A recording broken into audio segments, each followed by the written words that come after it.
Hello friends, how are you? I hope you all are fine. Welcome to my channel. આજે આપણે બનાવીશું ટીંડુરા અને બટાકાનું શાક. તેના માટે મેં લીધા છે 250 ગ્રામ જેટલા ટીંડુરા, 2 બટાકા અને 3 લીલા મરચાં. તો ચાલો હવે આપણે તેને સાફ પાણીમાં સમારી લઈએ.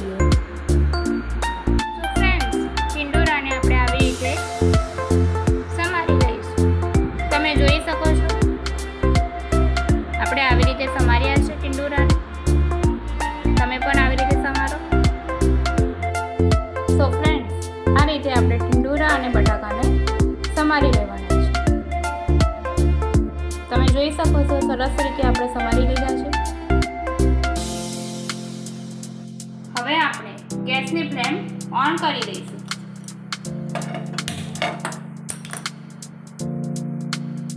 તો ફ્રેન્ડ્સ, ગેસની ફ્લેમ ઓન કરી દીધા પછી આપણે તેમાં 5 થી 6 ચમચી જેટલું તેલ નાખીશું અને તેલને આપણે ગરમ થવા દઈશું.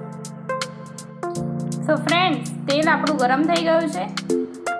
હવે આપણે તેમાં નાખીશું અડધી ચમચી જેટલી રાઈ.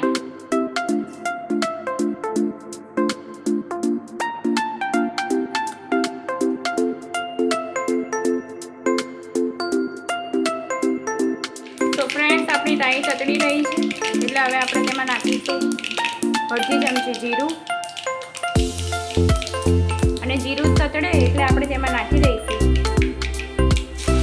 વાટેલું લસણ.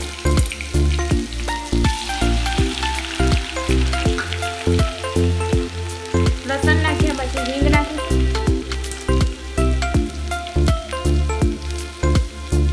અને હવે આપણે બટાકા નાખી દઈશું.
મેં અહીં અડધી ચમચી જેટલું મીઠું નાખ્યું છે. હવે આપણે તેને બરાબર હલાવી લઈશું. બધો મસાલો આપણો સરસ રીતે મિક્સ થઈ જાય.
ત્યારબાદ આપણે હવે ઢાંકણને ખોલી લઈશું અને આપણું શાક ચેક કરી લઈશું.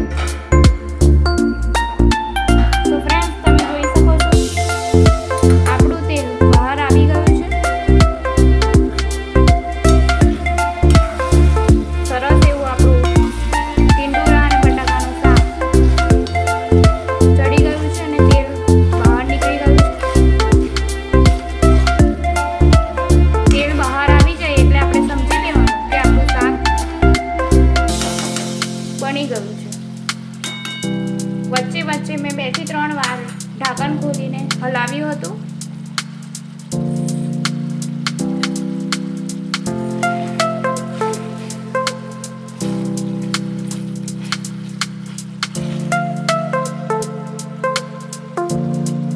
આ છે આપણું સરસ મજાનું ટીંડોરા બટાકાનું શાક.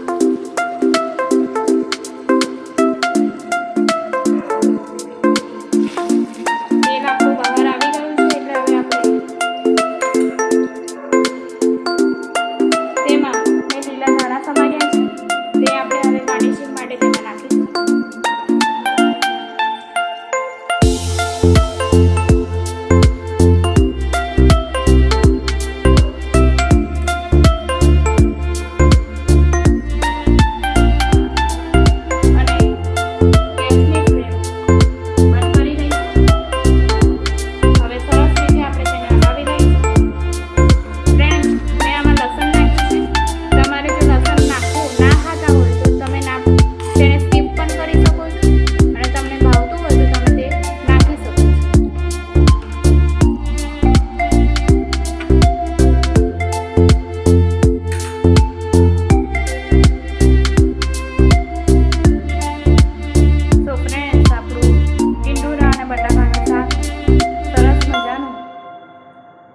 બનીને તૈયાર છે.